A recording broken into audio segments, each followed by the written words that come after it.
মানুষের সম্পদ কত? কেউ কোটি, কেউ বিলিয়ন। কিন্তু সম্পদ থাকা মানেই কি দান করা? বিশ্বের ধনী ব্যক্তিদের ইতিহাস বলছে কেউ দানকে জীবনের অংশ করেছেন, আবার কেউ সম্পদ শুধু নিজের জন্য রেখেছেন।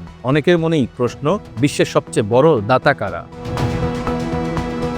যুক্তরাষ্ট্রে শীর্ষ দাতাদের তালিকা করলে দেখা যায় অনেক ধনী ব্যক্তি তাদের সম্পদের বড় অংশ মানব কল্যাণে ব্যয় করেছেন। কেউ দিয়েছেন স্বাস্থ্য খাতে, কেউ শিক্ষা, কেউ আবার দারিদ্র্য দূরীকরণে। আশ্চর্যের বিষয়, এই তালিকায় একক নারী দাতাও আছেন, আবার স্বামী স্ত্রী মিলেও দান করেছেন। গবেষকরা বলছেন নারীরা তুলনামূলক বেশি দানপ্রবণ।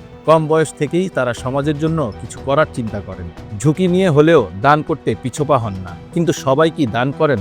না। বিপুল সম্পদ থাকা সত্ত্বেও এমন ধনী আছেন যাদের দানের পরিমাণ তুলনামূলকভাবে কম। উদাহরণ হিসাবে বলা যায় বিশ্বের দুই শীর্ষ ধনী ইলন মাস্ক এবং ল্যারি পেজ। তাদের সম্পদ $1 ট্রিলিয়ন বেশি, কিন্তু দানের পরিমাণ সেই তুলনায় খুব বেশি নয়। অর্থাৎ সম্পদ থাকা মানেই দান করা, এমন ধারণা সবার ক্ষেত্রে সত্য নয়। শীর্ষ তালিকার 10 নম্বরে আছেন জেফ বেজোস এবং লরেন সানচেজ। তারা জীবদ্দশায় প্রায় $470 কোটি দান করেছেন। জলবায়ু পরিবর্তন মোকাবিলা ও গৃহহীনদের সহায়তায় তাদের ফান্ড কাজ করছে। কৃত্রিম বুদ্ধিমত্তা ব্যবহার করে পরিবেশ রক্ষা এবং নতুন শিল্প প্রকল্পে বিনিয়োগ করা হচ্ছে। 9 নম্বরে আছেন সের্গেই ব্রিন। পার্কিনসন্স রোগ গবেষণায় তিনি বিপুল অর্থ দান করেছেন।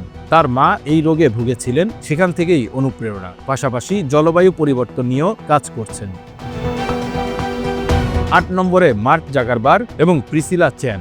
তাদের লক্ষ্য কৃত্রিম বুদ্ধিমত্তার মাধ্যমে চিকিৎসা বিজ্ঞানে নতুন দিগন্ত উন্মোচন। রোগ নিরাময় ও প্রতিরোধে এআই ব্যবহার নিয়ে গবেষণায় বিনিয়োগ করেছেন তারা। 7ম স্থানে স্টিভ বলমার ও কনি বলমার। অর্থনৈতিক সুযোগ বাড়ানো, শিক্ষা এবং স্বাস্থ্যসেবায় তাদের দাতব্য কার্যক্রম চলছে। বিশেষ করে শিশু ও পরিবারকে সহায়তা দিতে বড় প্রকল্প হাতে নিয়েছেন। 6ষ্ঠ স্থানে ম্যারিলিন সাইমন্স ও তার পরিবার। বিজ্ঞান ও গণিত গবেষণায় তারা দান করেছেন। পরিবেশ ও স্নায়ু বিজ্ঞানের সম্পর্ক নিয়ে গবেষণায় অর্থায়ন করেছেন, যার লক্ষ্য নতুন জ্ঞান সৃষ্টি করা। 5ম স্থানে জর্জ সোরেস। গণতন্ত্র, মানবাধিকার এবং স্বাধীন মত প্রকাশের পক্ষে তার ফাউন্ডেশন কাজ করছে। অনেক দেশে গণতান্ত্রিক প্রতিষ্ঠান শক্তিশালী করতে অর্থায়ন করা হয়েছে। 4র্থ স্থানে মাইকেল ব্লুমবার্গ। জলবায়ু পরিবর্তন মোকাবিলা, স্বাস্থ্য এবং শিক্ষায় তার দান বিশাল। মিথেন গ্যাস নির্গমন কমাতে এবং ঐতিহাসিক শিক্ষা প্রতিষ্ঠানগুলোতে সহায়তা দিতে তিনি বড় অনুদান দিয়েছেন। 3য় স্থানে ম্যাকেনজি স্কট। সাবেক দাম্পত্য জীবন থেকে পাওয়া সম্পদের বড় অংশ তিনি দান করেছেন। শিক্ষা ও অর্থনৈতিক সমতা প্রতিষ্ঠায় হাজার হাজার প্রতিষ্ঠানে সহায়তা দিয়েছেন। বিশেষ করে নারী ও কন্যা শিশুর উন্নয়নে তার ভূমিকা উল্লেখযোগ্য। 2য় স্থানে বিল গেটস ও মেলিন্ডা ফ্রেঞ্চ গেটস। বৈশ্বিক স্বাস্থ্য এবং দারিদ্র্য নিরসনে তাদের ফাউন্ডেশন কাজ করছে। ম্যালেরিয়া, পোলিও সহ বিভিন্ন রোগ নির্মূলে বিপুল অর্থ ব্যয় করা হয়েছে। নারী ও শিশুদের জীবনমান উন্নয়নেও তারা সক্রিয়। আর 1ম স্থানে ওয়ারেন বাফেট। ইতিহাসের অন্যতম বড় দাতা। স্বাস্থ্য ও দারিদ্র্য দূরীকরণে তার দান অবিশ্বাস্য। জীবদ্দশায় বিলিয়ন বিলিয়ন ডলার দান করেছেন, যা দানের ইতিহাসে বিরল।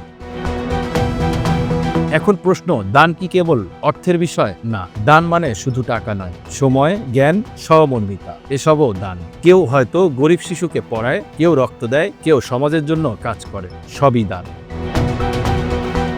Bangla affairs news desk.